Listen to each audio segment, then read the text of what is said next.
Hi everyone. The title of my dataset that I obtained from Kaggle is called Stay Alert, the Ford Challenge. Some brief background of the dataset. Basically, uh, it's associated with um, driver attention span uh, in terms of being aware of their surroundings.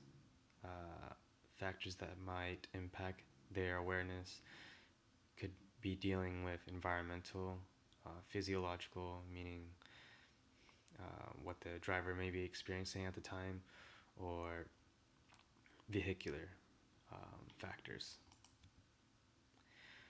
Three predictive algorithms that I chose to use for classification are naive Bayes, CART, and random forest.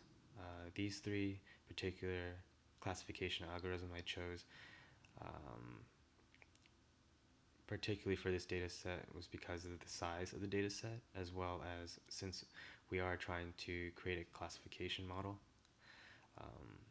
I deemed that these were reasonable enough to use for predictive modeling.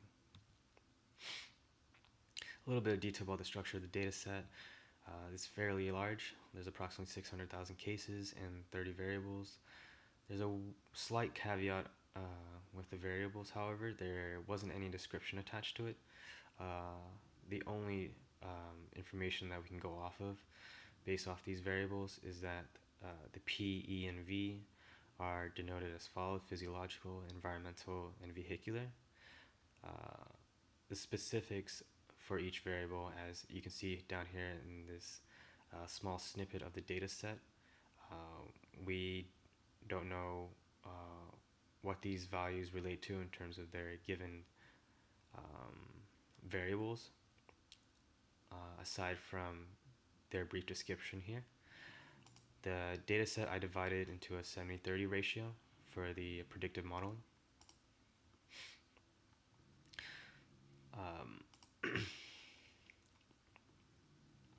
So just to give you a brief overview of what the dataset looks like, most of the values here are numerical. However, you can see in trial ID there's a column of zeros, but it ends at least 1,200 cases and then begins anew with trial ID starting off from 1, and then another 1,200 cases, 2. Um, this is because, given the description of the trial ID, each driver has a period of around 2 minutes in which sequential data is recorded every 100 milliseconds for each driver. So every millisecond that passes, these predictive variables, the physiological, environmental, and vehicular variables, are taken into account and recorded.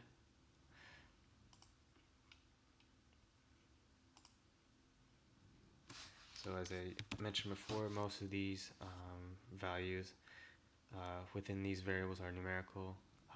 It's not shown here, but I did remove 3 variables from the data set only because they contain no values whatsoever. They just had a column of zeros, and that's it. In terms of missing values, there weren't any. I decided not to impute missing values only because the dataset was quite large and it might involve some computational time. In terms of existing correlations between the variables, there wasn't any strong correlations that popped out. They were all within fairly reasonable range. As I mentioned before, I had to remove 3 variables denoted here.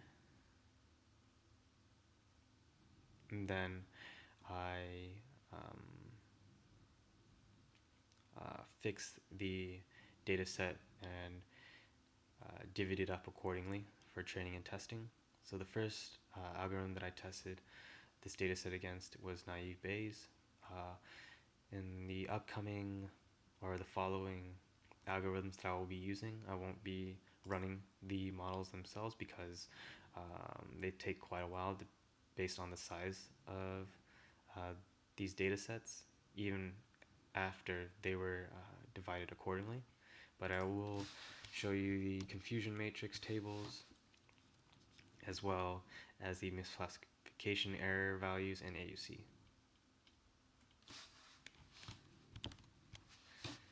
So in terms of naive Bayes classification algorithm, it performed somewhat poorly with a 64% accuracy.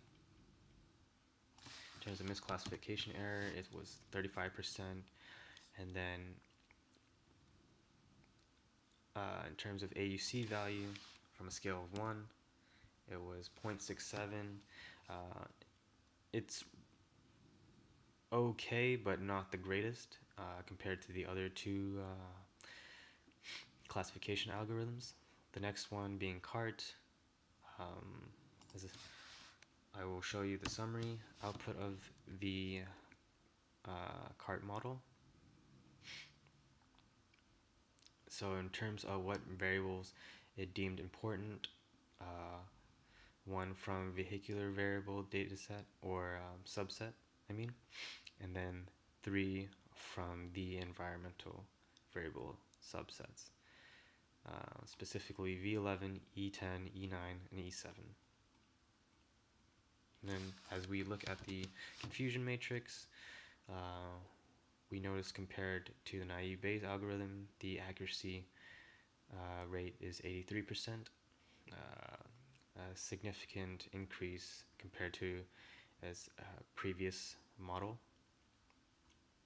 In terms of misclassification error, it's 16%, 50% decrease compared to the naive Bayes algorithm. And then if we look at the AUC score, it's around 83, or yes, 0.83, which is a reasonable score for this particular algorithm. However, lastly but not least, the random forest algorithm. In this particular algorithm, in terms of putting together the model, was the most computationally time-consuming. If we look at the results for the random forest, it tells you that the number of variables tried at each split was 5, and then it outputs a confusion matrix. And if we see here, the classification error rate is quite small.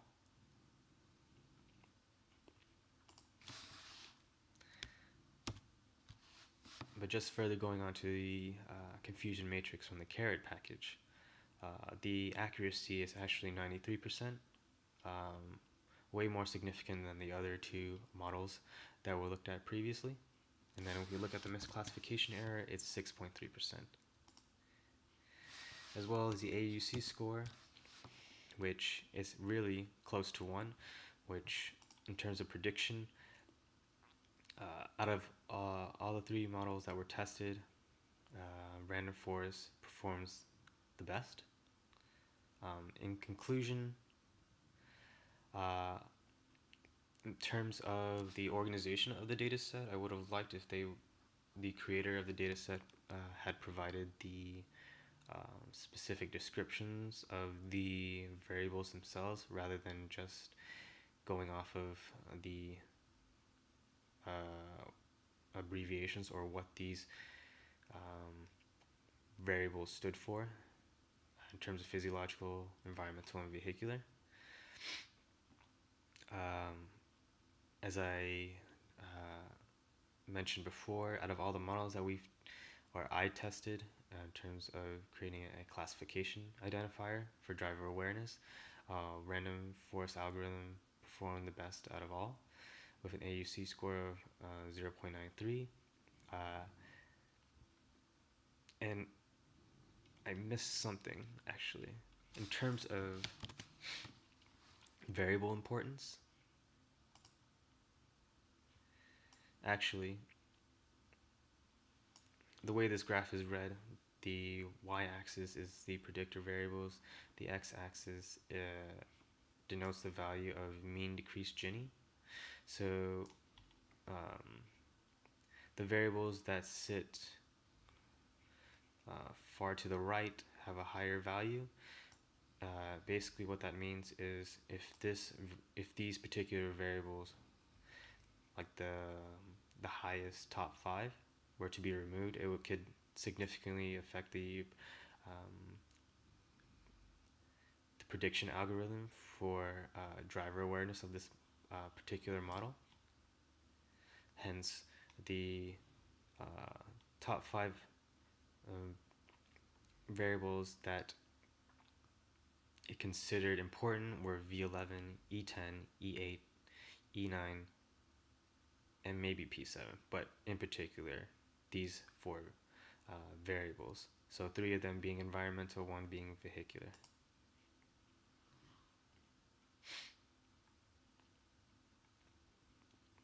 So going back to my conclusion, like I mentioned before, the variables that it deemed important in its predictive analysis were E9, E8, E10, and V11. The model that performed the worst out of all 3 of them was a naive Bayes, in which the AUC score is 0.67, and even when we were looking at the accuracy, it was even lower than all 3 at around 60%. And then here's a figure just re-illustrating the AUC score and the variables that the algorithms had selected.